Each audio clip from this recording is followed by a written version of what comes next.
आज की कहानी का नाम है रहस्यमय द्वीप। कहानी शुरू करने से पहले आप सभी से अनुरोध है कि जल्दी से हमारे इस चैनल को सब्सक्राइब कर लें और बेल आइकन को भी प्रेस कर दें ताकि हमारे सारे वीडियोस आप तक तुरंत पहुंच सकें। तो चलिए शुरू करते हैं आज की कहानी। अगले दिन राजा भोज 32 पुतलियों वाले सिंहासन पर फिर बैठने चले तो सिंहासन की सभी पुतलियां जोर जोर से हंसने लगी और तभी दूसरी पुतली सिंहासन से निकलकर राजा भोज से बोली, ठहरो राजा भोज, जरा रुकिए, कहाँ जा रहे हैं? न्याय में परम न्यायी, वीरों में परम वीर, महाराज विक्रमादित्य के सिंहासन पर बैठने। नहीं राजा भोज, तुम इस सिंहासन पर बैठने के योग्य नहीं हो। जरा सोचो, ऐसा कौन सा गुण है तुम में जो तुम्हें 32 पुतलियों वाले सिंहासन पर बैठने के योग्य बनाता है कोई ऐसा गुण? रुको, मैं तुम्हें महान सम्राट वीर विक्रमादित्य की कहानी सुनाती हूँ। राजा विक्रम समुद्र सहित सारी पृथ्वी को जीतकर चक्रवर्ती सम्राट विक्रमादित्य बन चुके थे। एक दिन की बात है, वो अपने दरबार में इसी सिंहासन पर विराजमान थे। मंत्री बोला, महाराज, राज के सैनिकों ने कल एक स्त्री को पकड़ा है, वो आत्महत्या का प्रयत्न कर रही थी महाराज। विक्रम बोला, आत्महत्या हमारे राज में? कोई ऐसा सोचेगा इसकी हम कल्पना भी नहीं कर सकते। ये आत्महत्या करने वाले पर नहीं, हम पर कलंक है। उस स्त्री को हमारे सम्मुख प्रस्तुत किया जाए। स्त्री को राज दरबार में लाया गया। विक्रम बोला, क्या बात है देवी, सुना है तुम आत्महत्या करने का प्रयास कर रही थी।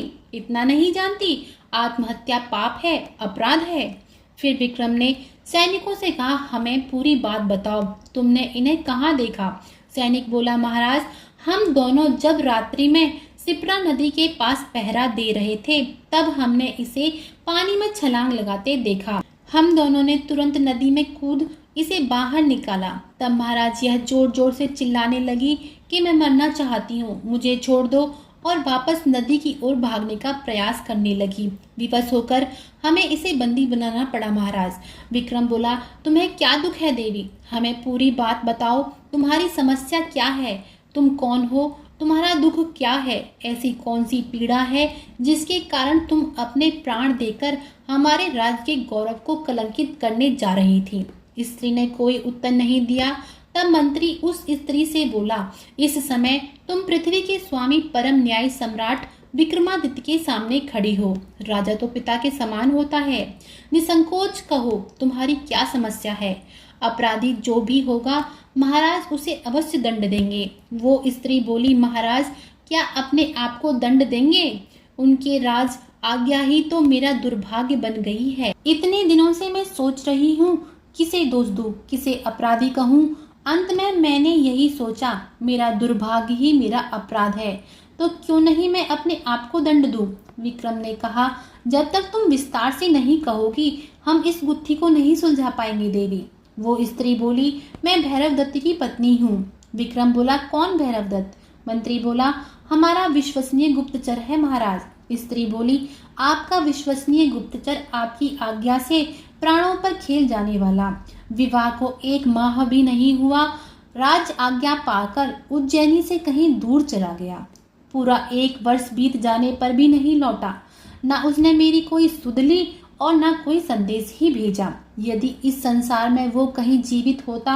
विक्रम बीच में ही टोकते हुए बोला, ऐसा अपशगुन मत बोलो देवी, वो विक्रमादित्य का सेवक है, उस पर उंगली भी उठाने वाले को कड़ा दंड मिलेगा, वो जहाँ भी है सुरक्षित है। मंत्री ने विक्रम से कहा, लगभग वर्ष भर पूर्व आपने प्रजा की स्थिति जानने सभी दिशाओं में अपने गुप्तचर भेजने की आज्ञा दी थी। भैरव दत्त को आपने दक्षिण की ओर समुद्र की सीमा तक भेजा था। शेष सारे आ गए, पर विक्रम बीच में ही बोला, वो नहीं लौटा, तो उसकी खोज करने का प्रयत्न किया गया या नहीं? मंत्री ने उत्तर दिया, कुछ सैनिक भैरव दत्त की खोज में भेजे थे, पर वे निराश लौटे। उनका अनुमान था कि वह किसी दुर्घटना का शिकार हो गया। ये सुनकर स्त्री रोने लगी और बोली, अब आप ही बताइए महाराज, मैं किसके सहारे जीऊं, किसके लिए जीऊं और क्यों जीऊं? विक्रम बोला, चिंता ना करो, हम तुम्हारे अकेलेपन की पीड़ा को समझते हैं और इसमें हमारा क्या दोष हुआ ये भी हमें स्वीकार है। राजा होने के नाते हमें अनुचरों की चिंता करना, उन्हें संकट से बचाना हमारा कर्तव्य है। आज राखी का पर्व है। हम समझते हैं कि हमारी बहन हमारे घर आई है। तुम मेरी बहन हो। आज से इस राजमहल को अपना ही घर समझो। रहा भैरव दत्त के वापसी का प्रश्न, वो हमारी जिम्मेदारी है। उस वीर को पृथ्वी के किसी भी कोने से हम वापस लाएंगे। मंत्री बोला, महाराज, दक्षिण के समुद्र के पास द्वीपों में कुछ अनहोनी घटनाओं की सूचना कुछ यात्रियों ने दी है। यूं तो आपके प्रताप से दक्षिण का पूरा मार्ग निष्कंटक है, फिर भी भैरव दत्त की खोज में शीघ्र ही कुछ सैनिकों को भेजा जाए। महाराज, विक्रम बोला, नहीं, हम जाएंगे उसकी खोज में। मंत्री बोला, एक साधारण से सेवक की खोज में महाराज का स्वयं जाना उचित नहीं। भैरव दत्त अगर जीवित होगा तो स्वयं ही लौट आएगा। भैरव दत्त की पत्नी को धन देकर विदा कर दीजिए महाराज, वो संतुष्ट हो जाएगी। विक्रम बोला, स्त्री का धन है उसका पति, हम उसे भैरव दत्त के साथ विदा करेंगे। आप भूल रहे हैं कि उसकी पत्नी हमारी बहन भी है। हमारा कर्तव्य दोहरा है, भाई के नाते भी, राजा के नाते भी। विश्वास रखिए, देवताओं का आशीष मुझे प्राप्त है और मनुष्य की सेवा में जो भी संभव है स्वयं मैं करूंगा। सम्राट विक्रमादित्य अकेले ही भैरव की खोज में अपने घोड़े पर दक्षिण दिशा की ओर चल दिए। समुद्र तट के निकट एक शिव मंदिर में भगवान शिव की पूजा के उपरांत विक्रम ने पंडित जी से पूछा, पंडित जी, यहाँ यात्रियों के ठहरने के लिए कोई स्थान है? पंडित जी बोले, ठहरने के लिए कोई विशेष स्थान तो नहीं। सागर दर्शन के लिए जो यात्री आते हैं वो यही मंदिर में ठहर जाते हैं।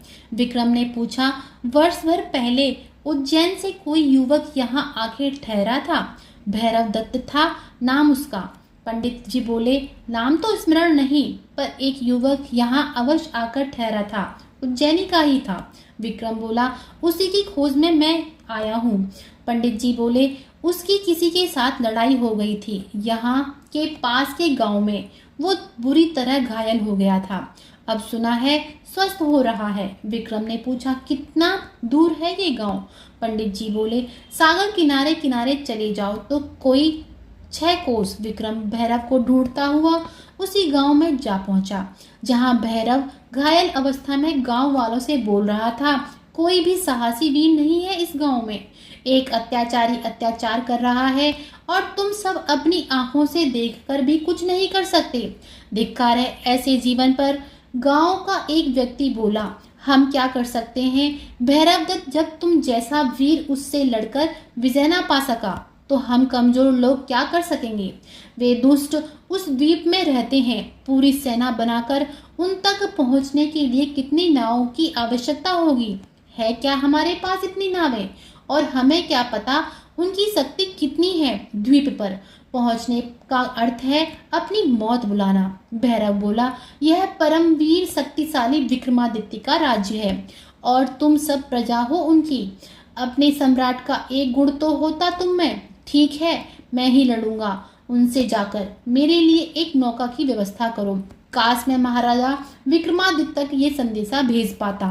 राजा विक्रम ये सभी बातें सुन रहे थे। वो बोले, मैं यही हूँ भैरव दत्त, क्या बात है, तुम्हारी ऐसी दशा क्यों है? भैरव सम्राट विक्रमादित्य को देखकर अचंभित होकर बोला, महाराज आप यहाँ? विक्रम बोला, हाँ, मैं तुम्हें ही खोज रहा था। क्या हुआ? मेरे कर्मचारी पर हाथ उठाने का साहस किसने किया? किसने मारा तुम्हें? एक गांव वाला बोला, महाराज भैरव दत्त एक महाकाय राक्षस से लड़ बैठा। विक्रम ने पूछा, कौन महाकाय राक्षस? हमें पूरी बात बताओ। भैरव बोला, महाराज आपने मुझे दक्षिण के सागर तक प्रजा की दशा और उनके सुख दुख के समाचार जानने के लिए भेजा था। मैंने पाया कि सर्वत्र संतोष है, संपन्नता है और प्रजा आपके गुण गाती है। पर ऐसे ही एक दिन मैं समुद्र किनारे बैठा था कि मैंने देखा 2 सुंदर राजकन्या समुद्र में एक नाव को तेजी से चलाती हुई किनारे की तरफ आ रही हैं और कुछ सैनिक उनका पीछा कर रहे हैं। किनारे पर आकर वो जोर जोर से चिल्लाने लगी, हमें बचाइए, हमें बचाइए, इस दुष्ट ने हमें अपने द्वीप पर कैद कर रखा है, हमें बचाइए। मैंने उन कन्याओं को बचाने के लिए उन सैनिकों को मार भगाया, किंतु तभी एक महाकाय राक्षस वहां आ गया और उससे युद्ध करते हुए मैं बुरी तरह से घायल होकर मूर्छित हो गया और वो उन कन्याओं को बंदी बनाकर ले गया। मैं बेबस था महाराज, उन सुंदरियों की रक्षा न कर सका। वो दुष्ट उन्हें नौका में बैठाकर उसी द्वीप पर ले गया। विक्रम ने पूछा, कौन सा द्वीप? भैरव राजा विक्रम को समुद्र किनारे ले गया और बोला, इस दिशा में महाराज। विक्रम ने पूछा, द्वीप कितनी दूर होगा? भैरव बोला, कुछ कह नहीं सकते महाराज। विक्रम बोला, अधिक दूर नहीं हो सकता। यदि 2 कोमल कन्याएं नौका चलाती हुई यहाँ आ सकती हैं तो हम तैरते हुए वहां जा ही सकते हैं। भैरव दत्त राजा विक्रम को रोकने लगा, किंतु विक्रम बोला, तुम मेरी यही प्रतीक्षा करना भैरव दत्त। ये कहकर विक्रम समुद्र में कूद गया और तैरते तैरते उस द्वीप पर जा पहुंचा। विक्रम ने वहां देखा कि एक महाकाय राक्षस अपनी सेना बनाकर उस द्वीप पर रहता है और समुद्र के इस ओर से पुरुष और राजकन्याओं को उठाता और इस द्वीप पर लाकर उन्हें बेच देता है। बहुत दूर दूर से बड़े बड़े सेठ, दास और दासियां खरीदने यहाँ आते हैं। विक्रम उन दोनों राजकन्याओं तक जा पहुंचा। विक्रम को देखकर वो बोली, कौन हो तुम? यहाँ कैसे आए? चले जाओ यहाँ से, वरना ये लोग तुम्हें मार डालेंगे या दास बनाकर किसी के हाथ बेच देंगे। विक्रम ने अपनी तलवार निकाल ली। तब राजकन्या बोली, तुम साहसी पुरुष हो, पर यहाँ तुम अकेले हो। विक्रम बोला, आप मेरी चिंता ना करें, मेरा नाम विक्रमादित्य है। दूसरों को पीड़ित अवस्था में छोड़ के चले जाना मेरे धर्म में नहीं। अब आप अपने विषय में बताइए। राजकन्या बोली, हम दोनों बहनें राजा चक्रपाल की पुत्रियां हैं। महल के उद्यान में थी, तभी ये दुष्ट राक्षस हमें अपहरण करके यहाँ ले आया और अब हमें दासी के रूप में बेचना चाहता है। विक्रम बोला, आप निश्चिंत रहें, आपका कोई कुछ नहीं बिगाड़ सकता। तभी राक्षस के सैनिक वहां आ गए और विक्रम पर हमला कर दिया। विक्रम ने उन सभी सैनिकों को मार डाला और दोनों राजकन्याओं के बंधन खोल दिए। उसके बाद विक्रम ने सभी को वहां से मुक्त करा दिया। ये देखकर राक्षस की सारी सेना ने विक्रम पर आक्रमण कर दिया, किंतु विक्रम ने अकेले ही राक्षस की सारी सेना का अंत कर दिया। तभी राक्षस भी वहां आ गया और अपनी सेना का अंत देख राक्षस ने विक्रम पर आक्रमण कर दिया। दोनों के बीच बहुत भयंकर युद्ध हुआ और अंत में विक्रम ने राक्षस का वध कर दिया। विक्रम सभी बंदियों को छुड़ाकर समुद्र के इस पार ले आया, जहां भैरव दत्त विक्रम की प्रतीक्षा कर रहा था। राजा विक्रम ने दोनों राजकन्याओं को उनके राज्य सुरक्षित पहुंचा दिया और उनके पिता से बोले, राजा चक्रपाल जी, यह रही आपकी दोनों बेटियां। राजा चक्रपाल अपनी राजकुमारियों को वापस पाकर बहुत प्रसन्न हुआ और राजा विक्रम से बोला, मैं आपका जीवन भर आभारी रहूंगा। सम्राट, आप सचमुच साहसी और समर्थ हैं। विक्रम बोला, भगवान महाकाल की कृपा है। राजा विक्रम भैरव दत्त को साथ लेकर वापस उज्जैनी आ गए और भैरव दत्त को उसकी पत्नी से मिलाते हुए भैरव दत्त से बोले, इसने तुम्हारे ना रहने पर बहुत कष्ट सहा है। मेरी बहन को सुख से रखना और हाँ, तुम्हारी वीरता और साहस के लिए ये रहा पुरस्कार। ये कहकर राजा विक्रम ने भैरव दत्त को बहुत सारा धन पुरस्कार में दिया।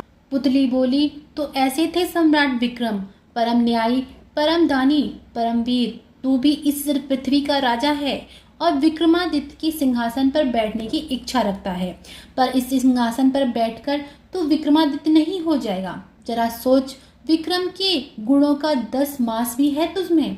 ये सुनकर राजा भोज वहां से वापस चला गया और दूसरी पुतली भी अंतर्ध्यान हो गई। आज की कहानी आपको कैसी लगी, कृपया कमेंट करके जरूर बताएं और ऐसी ही प्रेरक कहानियां सुनने के लिए हमारे इस चैनल को सब्सक्राइब करें और वीडियो के डिस्क्रिप्शन में हमारे टेलीग्राम ग्रुप का लिंक है, वहां से आप हमारा टेलीग्राम ग्रुप जरूर ज्वाइन करें। आप सभी का बहुत बहुत धन्यवाद।